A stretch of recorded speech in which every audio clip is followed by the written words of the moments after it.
Do you hate video games? Yeah, me neither. But what I do hate is how guilty I feel while playing them due to my crippling addiction to studying the Japanese language. I mean, seriously, while I'm playing, I get all these intrusive thoughts like, oh, you haven't finished your Anki for the day, or you could be reading novels right now. That is until I had the shocking revelation that games come in different languages, and that I too could play games in Japanese. Now, shockingly, I'm not the first person to have this idea, but with the literal mountain of Japanese learning tools we have out there today, I just wanted to show how I've been able to game guilt-free while picking up new words along the way. But before we get into that, I think we should briefly talk about the different shapes and sizes that most Japanese games come in, because depending on the format you choose, this can be detrimental to how quickly you improve in the language. When you play games in Japanese or any foreign language, there is a constant trade-off between comprehension and enjoyment. So for example, if the game uses easy, simple Japanese, you may not pick up much more than menus and repeated phrases. On the other hand, if it's too hard, then you'll spend most of your time pausing, looking stuff up, and it starts to feel more like studying instead of playing. So after combing through my gargantuan Steam library of Japanese games, why are you looking at me like that?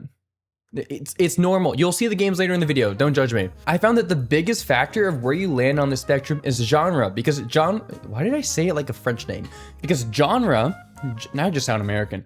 I am American. Because genre largely determines language density, aka how many lines or characters of Japanese you see per hour of gameplay. So here's what we're gonna do. I'm gonna play various games under each of these formats and do two things every time. I'm gonna measure language density in a practical way. So not only am I gonna track how many characters I see in an hour of play, I'm also gonna keep track of how many new words I see. Secondly, I'm gonna rate the fun factor. So not is this game objectively good, but more so, did I enjoy the experience while playing in Japanese? And throughout this video, I'm gonna be plotting each game onto this table right here so you can see what gives you the best return for your time while still feeling like gaming.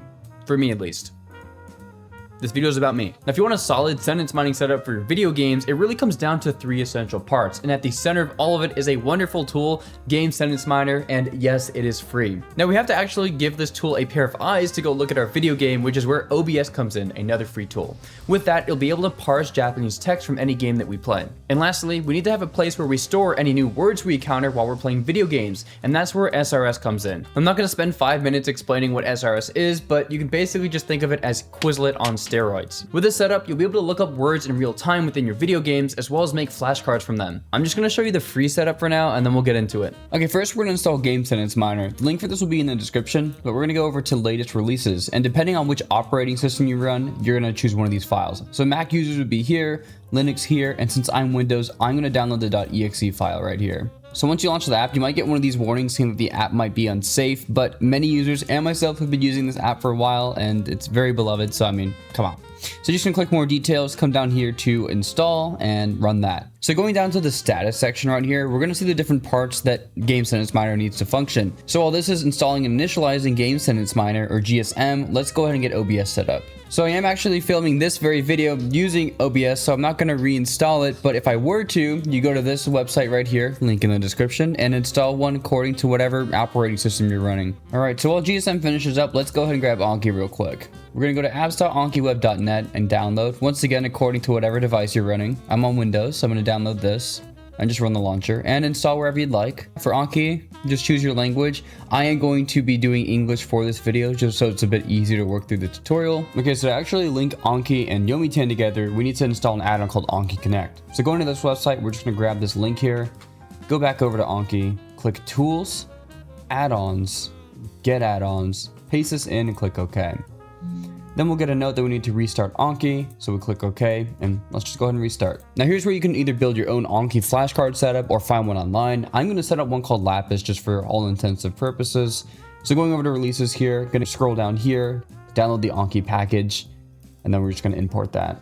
And then just following suit here, we're going to merge note types, always update notes, make sure that matches with a screenshot, looks to be good, and click import. So now we can actually create our mining deck based off of this, so I'm just gonna call it sentence mining.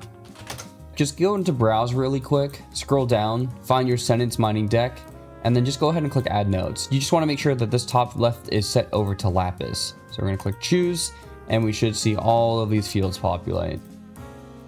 So So after closing out of that, we're going to go ahead and launch Game Sentence Miner. And you can actually see I already have Angel Beats running in the background, so just make sure you have your Japanese game of choice open for this. You'll see that it opens a text hooker UI. Just go ahead and drag that off to the side for now. All you need to do is select your new game and click Window Capture, which will bring up OBS here. Now, if you want to capture screenshots, you have to go into Settings here, go to Output, and then you need to change this from simple to advanced right here in this drop down. It should be on advanced by default though. Then you're going to go to replay buffer. And here, set it to something like 180 seconds or 3 minutes and click OK. I also went ahead and muted. You're going to see a mic input and a desktop input. I muted both of those and left the game unmuted. If you don't do this, then in your flashcards, if you're like reacting to your game or talking, it'll put that in the audio. And if you're like on a call with your friends on Discord, it'll also put that in. So just something to keep in mind. But now that that's set up, what we're going to go over and do is click Settings, Main GSM Settings, and go check out Anki first. So looking here, we have the word field, which has to be on the card, and then 3 core fields, the sentence audio, and a picture. So we're going to leave those as is. Can't really uncheck them anyways, and gonna uncheck everything else here. And that should be good. So then we can go over and check out screenshot. You don't have to actually mess with this. You can leave them as 0 and it'll just scale the screenshot to whatever fits best. So we'll go ahead and leave that. Now the only thing left to do is click Run Overlay, go to OCR, start Auto OCR. It should be good. Now it's running. So if you look over this text hooker UI that we dragged over earlier, it has the text that is matching from the current line in the game, which is a very good sign.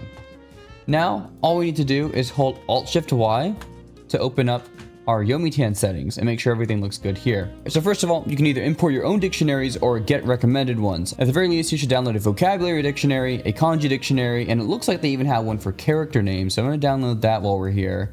And then also a frequency dictionary, so you can actually know how common the words that you're mining are. This will prevent you from mining like totally obscure Japanese words. Now that that's done, go down to Anki, make sure that this is connected, just toggle this on and off. You should see just gray text here. And if you're seeing any issues, make sure you did install that Anki Connect add-on from earlier. Then going down to configure Anki flashcards, we want to make sure that we're in our sentence mining deck and that we're using the Lapis model here. If you want to pause here for a second, just make sure all the fields line up here, then we can move on. Alright, with everything set up, let's try to mine our first sentence. By default, you should be able to scan text with Shift using Yomitan. I have it mapped to left Alt though. We'll go ahead and try to add this. So we can go ahead and just keep on working through the story while that's made in the background. And we can actually see that it's made some audio here. So let's go ahead and trim to where we look and let's play that. Alright, so we'll click Keep Audio and it should make that flashcard for us. Whenever we get a card made, we'll get a little notification down here letting us know. So we can go ahead and click there and open it up. We can see that all of our fields are populated. You may notice that I'm missing some pitch accent information here. It's because I did not install a pitch accent dictionary. So feel free to install one in your free time. You should be able to actually fill up these areas. But yeah, so if we go ahead and actually go back into Anki and try to rep this card, let's go take a look at what it looks like. You should be able to swap these dictionaries out with whatever you like. But yeah, so we can see that that highlights our target word there. There's a frequency up here in the top right as well. That's all there is to it. Feel free to customize the cards to your liking, but we should be good to go. So the first visual novel I decided to play was Angel Beats. I was able to read it at around 26,000 characters an hour with 96% comprehension. And I think I ended up mining around 46 new words. And I'll put some on the screen right now, but a lot of them were obscure fish and bug names that were used as like parts of jokes. Which, speaking of which, with 96% comprehension, I was able to follow the dynamics between the characters and, you know, such as like Nori and Tsukomi pretty well. So that felt pretty nice. And also, huge fan of the anime. So coming into this and playing it felt like weirdly nostalgic. So for the fun scale, 4 out of 4. I want to do something a bit different for this next game, so I ended up going with Final Fantasy 15, an open world game with a lot of JRPG elements. And unlike visual novels, you can't really set your reading speed, so I did my best to read documents and try to go out of my way to see as much Japanese text as I could, and ended up seeing around 17.7 thousand characters per hour, with around 95% comprehension, and I ended up mining 15 words. A lot of them were like strategic in terms of like battle tactics, and I think I mined a few names as well. I'm not Sure, but they're on the screen right now. I already put a couple hundred hours into this game before I really started immersing in Japanese, so yes, of course, I had fun. I'm actually doing a New Game Plus run here. I think from a language learning perspective, it was really cool getting to see the dynamics between all the characters, and of course the cutscenes. I mean, it's Final Fantasy. They were super rich dialogue in there, and of course, when you get into the battle, there's tips and trick messages that pop up, so you're able to stop and read those and get some pretty useful immersion in.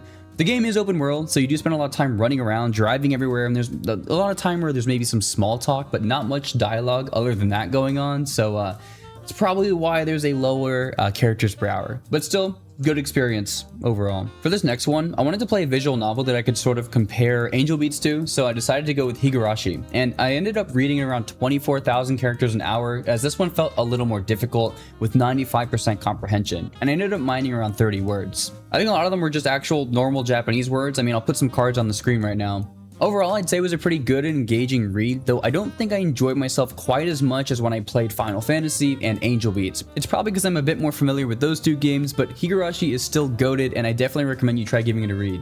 Okay, question. Have you ever thought to yourself, how can I procure something that should be paid completely for free without it counting as stealing? If you're learning Japanese through games, anime, YouTube, books, anything, you probably understand the pain of almost understanding a sentence, but there's just one or two words missing, or maybe you know all the words, but it's still not quite clicking. This is the exact problem that Migaku's trying to solve. Migaku helps you pick up new words while immersing in a way that keeps up your momentum. You can capture the line you're reading, pull up meanings quickly, and turn it into a clean flashcard with the kind of context you actually want for review later. Not only does it save the sentence, word, and definition on your flashcard, there's also an option to record sentence audio, take screenshots, and even pitch accent for each word. Thanks to its streamlined mining setup, it makes the capture to lookup to card loop feel way more natural. And the best part is, it keeps you honest about what matters, getting more exposure to real Japanese and spending less time fiddling with tools. If your goal is to immerse in Japanese content consistently without burning out, then Migaku makes it easier to stay in that flow state. Okay, back to that message earlier about free, cause that was kind of ominous. I'm partnering Migaku to do a giveaway of their lifetime plan. To enter, all you have to do is head to migaku.com/jareddesu before this date and sign up for a free monthly subscription. So if that sounds interesting, feel free to check it out down below. And for anyone who's already bought Migaku through me, thank you, and I'm sorry. You can voice your concerns by leaving a comment, but it has to look like one you would see on Facebook. That is the only rule. Okay, back to the video. All right, next up is DayZ. I have a love-hate relationship with this game, but I thought, okay, what's like the worst game I can choose for this video just to have like an outlier, just to see, because the game is in Japanese. The only dialogue you see is like the tips and trick sections and the loading screens, which are super long, granted, and also the item descriptions. And you know, there's bullets, there's grenade launchers, there's vests, there's hats, there's fishing hooks, there's all these items that I was like, okay, well, maybe if you spend enough time in your inventory, you could get some sort of yield out of that. So how did it look after an hour of playing? 12.8 thousand characters, 44 words mined, and 88% comprehension. I haven't really gone out of my way to immerse in tactical military content yet, so a lot of the words I encountered here, I'll put the cards up right now, were military stuff. I definitely did find some useful words in here, but I overall just wasn't having a good time. I mean, I feel like the effort to go out of my way to find Japanese words was sort of clashing with that locked in, like trying to survive aspect of the game. So after being very disappointed and upset, I decided to switch to Peak and hopped on Cyberpunk 2077. I've been wanting to play this game for a while, so I was pretty excited to see where my comprehension was at. Last time I tried to play this in Japanese was a year ago, and yeah. If you're familiar with Cyberpunk 2077, they take a lot of inspiration from Japanese culture, and that also holds true in their subtitles and language support. They brought in a ton of Japanese voice actors. It's so good. Without trying too hard to go out of my way, I was able to capture around 21,000 characters per hour with this game. I was actually shocked to see that it had around 94% comprehension and ended up mining only 20 cards. Here's some of them on the screen now. Was it fun? Heck yeah. I mean, during the dialogue, the cutscenes, the gameplay, everything, it still felt like I was getting a constant influx of Japanese. I didn't really have to go out of my way to, you know, pause my game, go look through the settings, go in my inventory, try to find Japanese text. It was all around me on the prompts, the phone calls, everything, interactions with the characters. Man, even the homeless people and random side characters, they've got Japanese text above them as you're walking by. So overall, really good play. Didn't really feel like study, and I would 100% do it again. For this next one, I wanted to try a Capcom game, specifically Resident Evil 3. Still has those RPG elements, but not open world. You know, it's just one straight path. So with this, you can't change the reading speed. There's dialogue, there's cutscenes, but you're mostly running around, running from zombies, especially in the beginning of the game. So I was only able to capture around 9,000 characters per hour. So with this, I was sitting around 93% comprehension and ended up mining around 16 words. And I'll throw some of them up again on the screen right now. Now, was the game fun? Yes, I'm a huge fan of Capcom. I love the Resident Evil series, so naturally I did enjoy my time playing it. However, from a immersion perspective, I did find myself going out of my way to interact with characters that I normally wouldn't have, or also just scouring for documents and reading every page I could, which I think, one may argue that helps you immerse yourself in the world more, but I don't know. I would probably do it again if I had more free time. It wasn't too serious, but I feel like the yield here wasn't as good as it could have been. Next up was Until Dawn. Now, I really like this game. It's very well written. The characters are great. The thing is that it plays out kind of like a movie. You choose your own adventure. There's a butterfly effect. It all plays out differently, and I won't get too much into that, but the whole point is you can't really change the speed at which the story progresses at the rate that the information comes at you. So I played it at a smooth 17,000 characters per hour. Ended up mining around 14 words here on the screen right now and sat around 96% comprehension. So for me, the only main issue I have is that if you sit down to play a video game and you choose Until Dawn, there's a lot of cutscenes and shots with dialogues and it's super rich, very natural, but overall during the actual gameplay, there's not much. So at that point, I feel like it pretty much equates to sitting down to watch a movie, watch an anime, which at that point, you should probably just go and do that, but to each their own. Persona 4 Golden. Absolute peak. I was able to play this game at 21,000 characters per hour, mining around 22 words while sitting at 93% comprehension. Was it fun? Oh yeah. This literally peak. I don't think I've played... I won't say that, but it's a very good game. This is actually my introduction into the Persona series, and I'm looking forward to playing the other games, but yes, this was absolute peak, and the only other thing I have to say is please go try it out for yourself if you haven't yet. And for this next game, I knew that going into this, the vocabulary would be a little bit different from most of the other games, specifically because it focuses on that Yakuza culture. So yeah, after playing for about an hour, I got 21,000 characters, and comprehended around 88%. So I knew this was going to be my lowest comprehension game in this video, but I was still very pleasantly surprised by how peak it was and how much I enjoyed it, because those low comprehension areas seemed to come from very specific conversations or interactions. So overall, I was able to follow along pretty well, the vibes without white noising, and yeah. I ended up mining around 44 words though, and here are some of the cards on screen now. So overall, was it fun? Heck yeah. I mean, I literally have every Yakuza game in my library except for, okay, the new ones. I don't have the new ones, but they're on screen now. If you're wanting to get more into Yakuza culture, you want something fun to play, I mean, I would just say go for it. When you're actually fighting enemies, there's not as much text, but there are usually some, tips and tricks that pop up that you can read. And also when you're running around between missions, there's side quests, there's random characters you can interact with, so you don't actually have to try that hard to immerse in Japanese. The game also does take place in Japan, so you do get that bonus aspect of not only immersing in the language and culture, but also the location, digitally. So now that we have all the games plotted out, I wanted to look at this graph and talk about any outliers and why I think they are where they are. So I went into this thinking, right, that the lower my comprehension was, that the slower I would be reading, and that did not hold true here actually. So if we look at Resident Evil 3, for example, all the way on the left, that was a fixed reading speed. I mean, other than the dialogue, the only control I had over the reading speed was how fast I could run over to a document and read it, or pause the menu and read options, which if you're actually playing a game the way it's supposed to be played, you're not normally going to be doing that. So even though I did sit at a pretty decent comprehension, that reading speed was still pretty low. The only other two things I wanted to talk about was the fun level. So you can naturally assume that as you're able to read faster and your comprehension is higher, the game would naturally be less mentally taxing and more fun for you. And that did hold true for the most part. However, I think for Higurashi, it was mainly that it was unfamiliar to me and I just didn't feel as much of a connection to the characters. I think I just need to play the game a bit more to get more familiar with everyone, but I think that's just like a personal preference issue. I don't think it has anything to do with the reading speed or the comprehension levels. The final thing I wanted to touch on was the size of the circle. The size of these circles is determined by the average words mined per character. So the bigger the circle, the more words I mined, basically. The reason I mention this is that when I started going into these games and tracking this data, I assumed that as we move to the right and up in the graph, the circles would get smaller and smaller. That kind of held true for the most part, but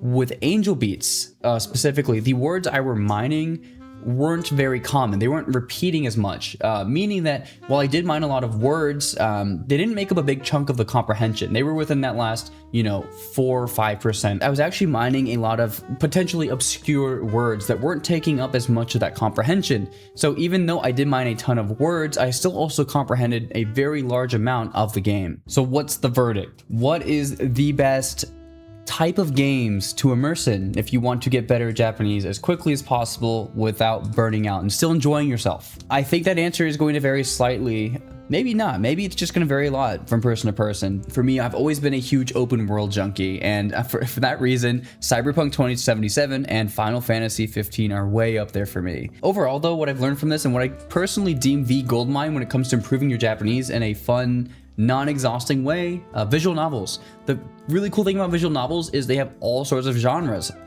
I did it again. So unless you hate visual novels, then there's some sort of genre out there for you. And within those genres, there's visual novels of varying levels of difficulty. So once you find that sort of group of games that you would be interested in, you can choose one that's suitable for your current level of Japanese to maximize your enjoyment of immersion. So if there's anything you're gonna take away from this video, it's find what you're interested in and just immerse, bro. Even the worst games on this list, even DayZ, as long as I'm going out on my way to read stuff and play the game in Japanese, that is infinitely better than just laying in bed, thinking about immersing and consuming content, but never actually getting around to doing it. I hope you guys found this video insightful and helpful. If you did, you can always leave a like to let me know, and subscribe to stay updated for future uploads. And as always, thank you to these wonderful channel members for supporting the channel. If you'd like to see your name up here, you can do so by joining down below as a member. So as always, keep immersing, keep reading, and keep gaming. And I will see you guys in the next one. Bye.